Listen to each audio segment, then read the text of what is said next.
ಬದುಕು ಕಟ್ಟಿದ ಶೈಲಿ. ಅಜ್ಜಿಯ ತೊಡೆಯಲ್ಲಿ, ತಾಯಿಯ ಮಡಿಲಲ್ಲಿ, ಅಕ್ಕನ ಒಡಲಲ್ಲಿ, ಅಪ್ಪನ ಹೆಗಲಲ್ಲಿ ಕುಂತು ನಿಂತು ಬದುಕು ಕಟ್ಟಿದ ಶೈಲಿ.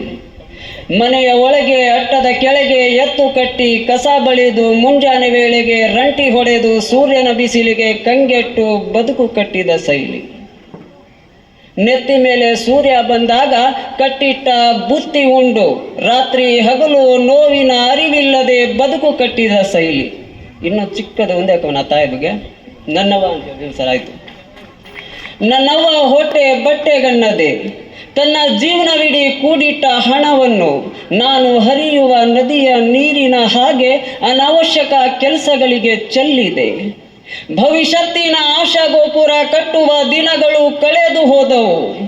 ಕೊನೆಯಲ್ಲಿ ಈ ಜೀವನ ವಿವೇಕಾನಂದರ ವಾಣಿಯಂತೆ ನಿಧಿಯ ಚೀಲದ ಮೇಲೆ ಕುಳಿತವ ತಿರುಪೆ ಬೇಡಿದಂತಾಯಿತು.